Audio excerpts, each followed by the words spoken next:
So late last spring, when Kashin Koji started showing up in the Boruto manga and was using the Rasengan, and we saw his very favorable appearance that looked a lot like Jiraiya, a lot of people have just been going absolutely crazy saying, well, what's Naruto gonna say when he actually meets Kashin Koji? And now with the Boruto manga moving closer and closer towards the inevitable moment where Naruto actually meets Kashin Koji, I want to talk about the potential fight of Naruto versus Kashin Koji. And before I dive into that, I want to give a warning to the anime only view. I am going to be talking about some massive spoilers that are taking place in the Boruto manga and have been taking place for the last few chapters. So if you don't read the Boruto manga, you really don't need to watch this video, because this is something, depending on how quick the Boruto anime's pacing is next year, you might be getting it, or excuse me, in 2019, since I'm recording this in 2019.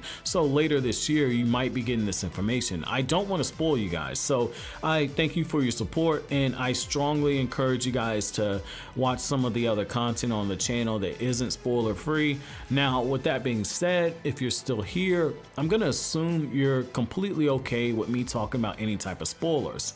So we know in the Boruto manga that Kashin Koji has entered into Konoha, and before he enters into the village, he tells Delta like, hey, the Yamanaka clan is able to sense the chakra of anyone who comes into Konoha, and if you don't have chakra that is registered with the Hidden Leaf Village, then you can't go into the village. And Kashin Koji just effortlessly slips in, and he's just slinking around the village, and no one has been made aware of the fact that it's Kashin Koji inside of Konoha. And we know that he's monitoring the situation with Kawaki, and even then, like when Delta shows up, it feels as if that might have forced Kashin Koji's hand, especially once Naruto starts demolishing her, which is probably gonna happen. But I think that this is the time where we need to bring up the fact that Kashin Koji is probably gonna have to step in to save Delta, and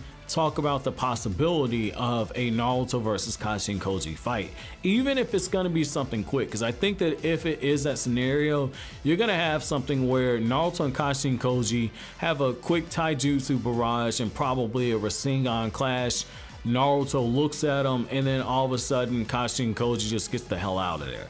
I think that's probably what's gonna happen. But the thing is that could be a moment where, if that happens, we're gonna know for sure whether or not that's Jiraiya. Because what you gotta understand is Naruto, yeah, he went on the search for Tsunade with Jiraiya, but he also trained with Jiraiya for 2.5 years. And so if there's anyone who knows even the smallest mannerisms about Jiraiya, and I'm not talking about like the way that, you know, Jiraiya fights, I'm talking the way that he moves. Because when you spend that much time with somebody and you travel with them and you're just with them in close proximity for that long, there's small things that you notice. Like, you notice the way that someone picks up a cup. You notice the way that they say certain words, or the way that they smile when they say certain words. You notice even the way that they move, the way that they sit, the way that their body shifts at certain times. You notice the small details, the small little quirks about them. And in the case of Naruto, someone who communicates his feelings and thoughts and emotions through his fist, if you have that moment where they lock fists, and Naruto has a look of what the hell's going on, I think that's when you definitely got to say, oh yeah, this is Jiraiya, because Naruto will be the first one to pick up on it, and he would have a bunch of questions. But this is also a much wiser Naruto. I gotta give Naruto this much. Seeing the Mitsuki retrieval arc has kind of made me realize that, oh yeah, Naruto, he's grown up. He's making some tough decisions. He's making some really tough decisions, and he's no longer going by what he feels is the correct thing. He's actually thinking everything through and weighing all the potential consequences. And so I think that if you have that moment where he's like, oh, so this is the guy Konohamamru was talking about, or if he has that startled expression, Naruto would know that if Jiraiya was doing something, And if he's running with a group like this, that there's got to be a reason for it. And I think that that could be something that sets up the whole information about Kashin Koji, if it is Jiraiya, the whole backstory on it. Now, on the flip side of that, I think that this would be a good way to essentially debunk the whole thing of Kashin Koji is Jiraiya. And don't get me wrong, like I did a video with I did a video with Anime Balls Deep talking about Kashin Koji over on his channel, and you know, we had some pretty good theories on that, but I do think that that is something that could happen. Now, the other thing though is if they were to take this approach, they would essentially be killing one of the things that's driving the Boruto manga in terms of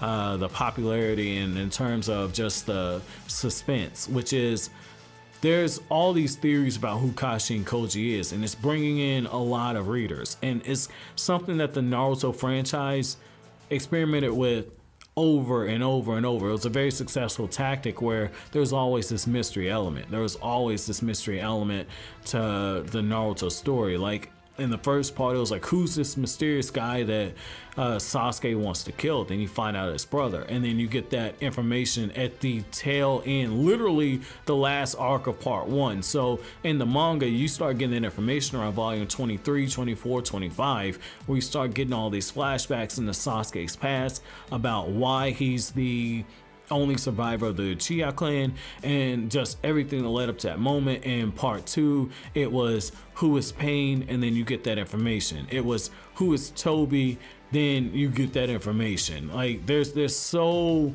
much of the mystery element that is stretched out for several years at a time. And so looking at Kashin Koji, we've been asking, is this dude Jiraiya, for a little over 2 years. And if you go by the pattern that Kishimoto did, typically 2 to 3 years is about when he starts giving that information, where it's like, okay, this is who this character really is. Now let's move on to the next thing. I think that we're approaching that point. Now, the other thing is if they were to take that approach and they dispel the notion that Kashin Koji isn't Jiraiya, the one thing that I want to know is, what does that do for the character? What does that do for the character? Because having Naruto fight Jiraiya, knowing everything that has happened since Jiraiya's death, and not knowing why Jiraiya's with the Kara organization, I think that that adds more of an emotional payoff, because you would see Naruto actually struggling. Does he go full power against his former mentor, the person who was like a father figure to him? Does he potentially risk blowing Jiraiya's cover if he is indeed a double agent for the Kara organization? And just from a fan perspective, you know, having Naruto fight against someone who a lot of fans believe is Jiraiya, that will create a level of tension for the reader, a level of investment. And the one final thing I want to bring you guys down to is, let's just say Kashin Koji isn't Jiraiya. How does that fight take place? Like, does it have potential to be a good fight? And I think that it does, simply for the fact, if you look at how Kashin Koji fights, the guy is very crafty. He's very sneaky. Like, he reminds me of Makoto Shishio from the Rurouni Kenshin series, right? Like, Shishio was a character, he couldn't fight at full power for a long time because of the injuries he got, you know, right before the Meiji era started. So during that war that took place, the Kyoto War and everything. But at the same time, when he fought, there was a level of grace and there was a level of viciousness to it, but also he was very intellectual. Like, the type of stuff he was doing just made you realize how much of a strategist he was.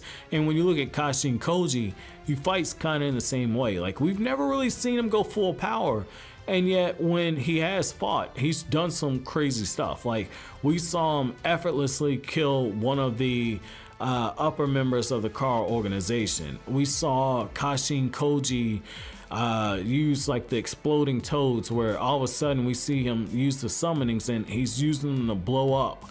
We saw Kashin Koji summon a toad to actually kill Al. Like, we've seen him fight with a level of viciousness. We know that he has different espionage tactics. He potentially has a way to hide his chakra, which is why he hasn't been detected by Konoha potentially. And when you look at all of that, what's to say this guy isn't using ninja tech on top of that? Because we know Kara has been using different technology. That's the whole reason why Delta has those rocket projectors on her foot, because she's able to fly through the air like, you know, Iron Man and other characters that use that. And what's to say they don't have some type of technology that Kashin Koji can use that can get around Sage Mode's ability to sense your location, or the QB's ability to sense negative emotions? Because what you gotta look at is they wouldn't be going into Konoha, they wouldn't be making aggressive moves against Konoha without having done thorough research on Naruto and Sasuke. And so